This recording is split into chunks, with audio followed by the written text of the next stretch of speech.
Vamos colocar em pé, toda a igreja se coloca em pé. Provérbios 17, versículo 1.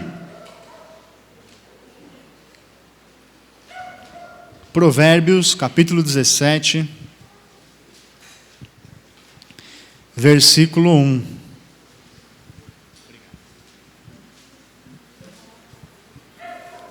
Provérbios, capítulo 17, versículo 1.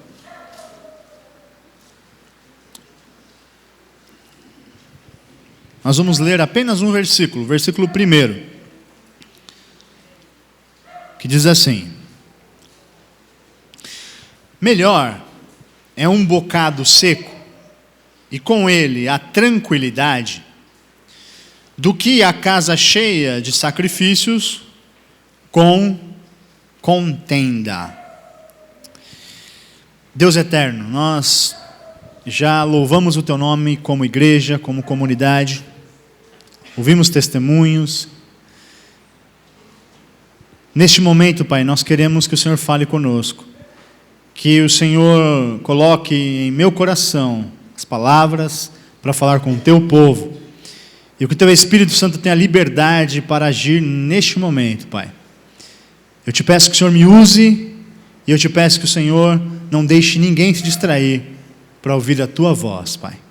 Em nome de Jesus Cristo, para a Tua honra e glória. Amém. Pode se assentar. Irmãos, nos últimos 20 anos, o Brasil experimentou um grande desenvolvimento. Nos últimos 20 anos, o país alcançou a estabilidade econômica e depois alcançou também uma inclusão dos mais pobres. Os mais pobres hoje têm mais acesso a bens e serviços do que há 20 anos atrás. As pessoas hoje têm mais acesso a comprar tecnologia, bens, móveis, imóveis, carro. Hoje é mais fácil isso do que há 20 anos atrás. Isso é fruto de um desenvolvimento econômico e político do Brasil nesse período. Eu tenho um amigo que ele mora nos Estados Unidos, ele é brasileiro, e ele ficou 18 anos lá sem vir aqui. Ou ele veio e depois ficou 15 anos, eu não me lembro. E quando ele veio agora, no final de 2012, eu conheço ele desde 2001, a gente é muito amigo mesmo, e ele foi até Campinas e eu fui até lá conhecê-lo pessoalmente, né? Eu conhecia e converso muito com ele, mas pelo computador. E ele falou para mim, cara, o que mais me chamou a atenção foi o trânsito. Quando eu saí daqui, em 94, ele é de Niterói, o trânsito não era desse jeito. Tem muito carro, é muito trânsito. Eu realmente me espantei com isso. Sim, realmente um benefício que hoje os brasileiros conseguem com mais facilidade do que antigamente. Tudo isso, né, é bom. Claro que estamos melhores do que antes. Só que parece que o Brasil,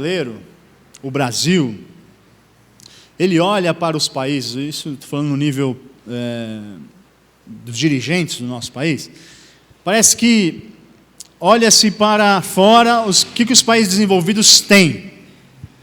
E aí eles vêm, ou os países vendem para nós que tem isso, né? Tecnologia, acesso a consumo, bens e serviços. E aí o Brasil fala, bom, para ser desenvolvido, basta que a população tenha acesso à tecnologia, a bens, a serviços, e o país vai ser um país desenvolvido. Ocorre que não é assim. Talvez eles vendam isso, né? Talvez uma empresa francesa vem aqui e fala: compra o meu carro, seu carro é francês. É comum você ver na propaganda isso. Esse dia eu estava vendo a propaganda da Volkswagen falando assim: compre tecnologia alemã. Outro dia eu já vi uma empresa japonesa: você agora pode ter um carro japonês. Como se é o que a gente precisa isso, né? Para a gente ser desenvolvido. Isso é legal, você ter prosperidade financeira, econômica, é bacana. Mas se você analisar mais profundamente o que esses países desenvolvidos, por exemplo, uma Suécia, Noruega, Inglaterra e alguns outros países europeus, você vai ver que na história deles, o que faz diferença mesmo é uma profunda cultura cristã. Uma profunda cultura cristã. Teve um papa, não sei se foi o Bento ou se foi esse agora, acho que foi o Bento, que falou assim: a Europa está dando as costas para a sua maior herança, que é o cristianismo. E é verdade. A maior herança dos países desenvolvidos, que eu citei aqui, não é o poderio econômico, não é o poder financeiro, tecnologia ou tudo mais, mas sim uma herança enraizada do cristianismo lá. E isso acaba permeando toda a sociedade. Esses países hoje eles estão meio que virando as costas para o cristianismo, mas o cristianismo, os valores, os princípios cristãos, é o que faz diferença em sua sociedade. Você pega um país como a Noruega, onde 80% se declaram luteranos, só luteranos, hein? Aí você pode depois colocar batistas, presbiterianos, pentecostais, católicos. 80% se declara luterano. E tem uma cultura muito forte luterana. Luteranos são os originários da Reforma, por Lutero. Esse país, que tem essa cultura tão enraizada cristã, a polícia não precisa andar armada. A polícia não precisa andar armada. A polícia anda simplesmente com alguns elementos não letais. Por quê? Por quê? Porque a população é tão educada, é tão desenvolvida, que não há necessidade, há o respeito pela autoridade policial. Olha que coisa, né? Esse dia eu estava vendo uma reportagem sobre a Suécia, o valor que se dá à educação, impressionante. O valor que se dá ao professor, o valor que se dá à formação do caráter do indivíduo. E tudo isso está fundamentado na cultura que eles receberam. Porque o cristianismo passa esses valores. O cristianismo passa o valor de se preocupar com o próximo, de se preocupar com o coletivo, de não olhar para si somente, mas ter um olhar do coletivo, do social, de se enxergar não só a si mesmo, mas enxergar o outro. E isso é um exemplo para o Brasil, exemplo para nós. Mais do que ter a tecnologia que esse povo tem, nós precisamos estar imbuídos dos princípios que formam uma sociedade realmente desenvolvida. No Brasil se tem carro, a molecada hoje compra carro, tem acesso à tecnologia automotiva, né? Sonora, por exemplo, né? A gente está em casa e eu moro lá no 5º andar e às vezes passa um carro de algum garoto cheio de tecnologia e minha parede faz bum, bum, bum, bum. E se fosse só o vibrar da parede, estaria bom, mas entra na sua sala, no ouvido das suas filhas, coisas terríveis. Terríveis. Então, o Brasil está com acesso à tecnologia, mas não tem acesso aos princípios que fazem o bom uso das coisas. Esse texto que a gente leu, irmãos, além desse exemplo que eu dei, de países que têm enraizado na sua cultura a herança cristã, esse texto que eu li, que a gente leu aqui, esse provérbio, ele também é um exemplo muito interessante para nós. Por quê? Porque ele resume a religião de Israel. Você vê, um versículo, ele resume basicamente a religião de Israel. O texto diz assim: é melhor um bocado seco e com ele a tranquilidade. Essa palavra aqui, tranquilidade, foi traduzida como tranquilidade, algumas versões está paz. No hebraico, ela é a palavra shalom. Shalom. Existe toda uma teologia por trás dessa palavra na religião de Israel. O shalom para eles é algo assim extraordinário. É muito mais do que apenas tranquilidade. É muito mais do que uma saudação. Os judeus se saúdam assim, shalom. Alguns falam shalom Adonai, Adonai, Senhor. A paz do Senhor, que é a nossa saudação, a paz do Senhor. Shalom, para o hebreu antigo, é algo muito maior do que tranquilidade. É algo muito maior do que uma saudação. Shalom para o judeu, para o hebreu, antigo principalmente, é o bem-estar coletivo. Shalom é o bem-estar coletivo e individual. É estar bem, é estar em paz, é estar com paz de espírito, tanto socialmente quanto individualmente. E aí o autor fala, é melhor ter um bocado seco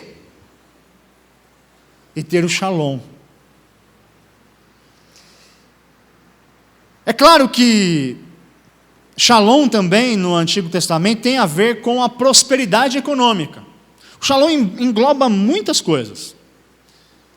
O shalom engloba a prosperidade financeira, mas antes disso, engloba a paz do país. O shalom para o hebreu queria dizer que ele não estava em guerra com nenhum outro país, ele estava em paz, ele estava tranquilo, ele estava descansando.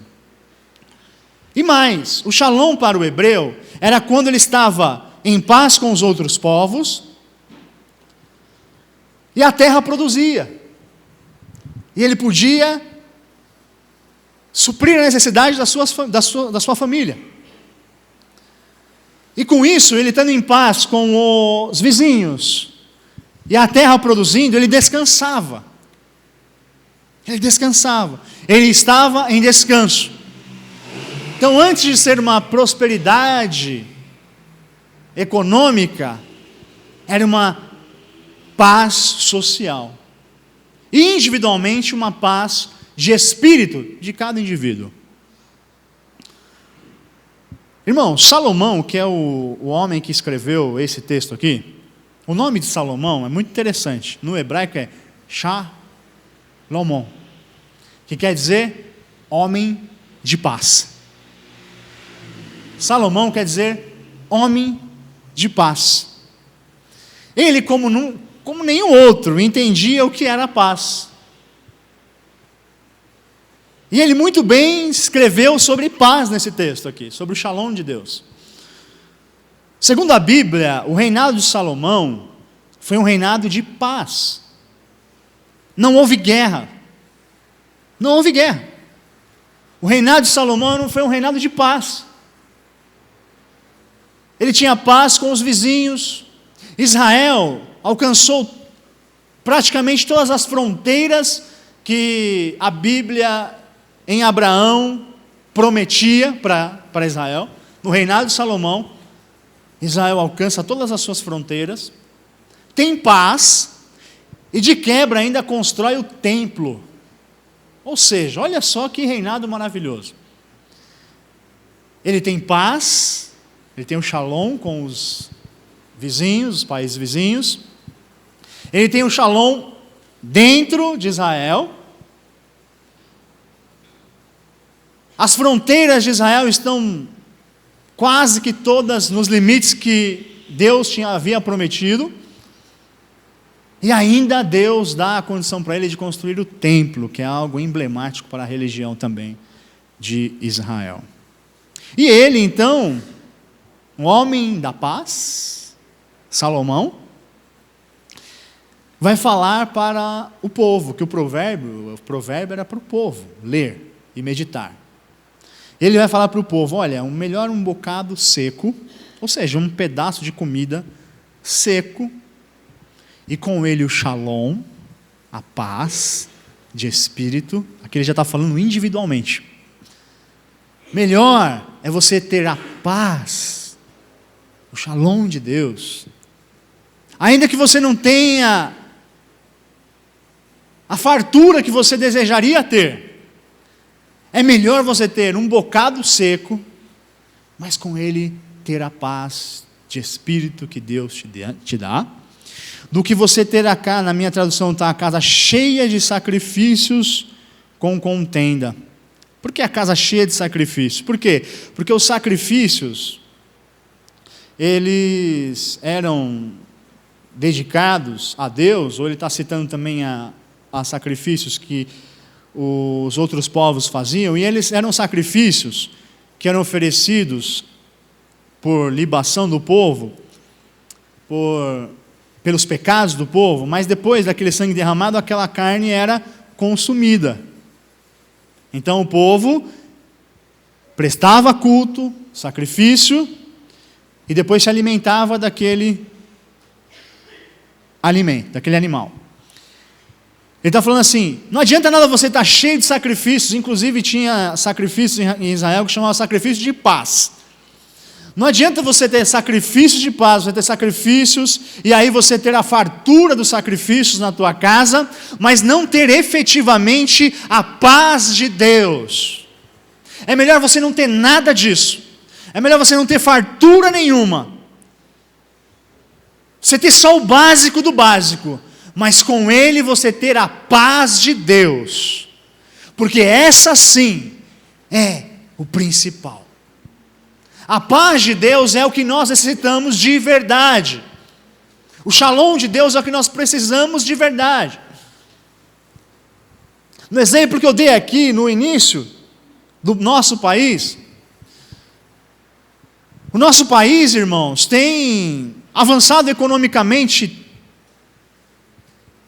O nosso país tem dado oportunidades mais para os pobres, graças a Deus por isso.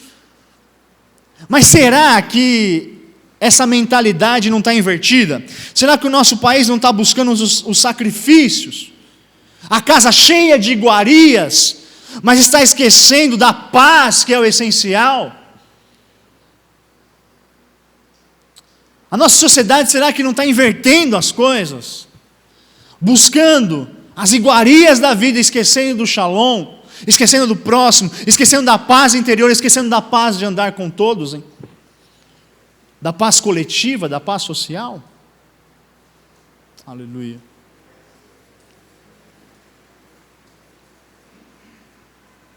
Não adianta ter tecnologia, não adianta ter condição para adquirir bens e serviços e tecnologia, se dentro de nós não tivermos o shalom de Deus. Não serve para nada. Antes de qualquer coisa, antes de buscarmos qualquer coisa, nós precisamos desse conselho de Salomão. Senhor, a paz tem que estar comigo, a tua paz tem que estar em mim, e a paz estando comigo, que eu transmita a paz para o meu próximo, eu transmita a paz para o meu semelhante, eu transmita a paz no meu trabalho, e quando a contenda chegar do meu lado, que a paz que está em mim, que a tua paz, possa alcançar aqueles que estão angustiados e desesperados, e por isso estão em tribulação. Essa nação é uma potência econômica, entre as 10 maiores economias do planeta, mas é uma nação que não tem paz. Não tem paz. E um exemplo de Israel é que o indivíduo só tinha paz quando tinha paz coletiva. Que eu e você como igreja possamos não nos acomodar, ainda que o nosso lar esteja em paz. O exemplo de Israel era o seguinte: se a nação não está em paz, eu também não estou em paz. Que eu e você possamos orar por esse país ter paz. Que eu e você possamos orar para mudar essa cultura materialista e sem nenhum pouco de princípio. Orar por essa juventude que está sem princípios. Que o shalom de Deus que reinava em Israel nesse período possa também reinar devagarzinho nesse país. No Novo Testamento, irmãos, a paz continua vindo de Deus. No Antigo Testamento, a ideia era que a paz era de Deus. Deus é que dava, era uma dádiva. No Novo Testamento isso não muda. A paz continua vindo de Deus, só que a paz tem um nome. A paz chama-se Jesus. A paz chama-se Jesus. Se você quer alcançar a paz, você precisa olhar para Jesus.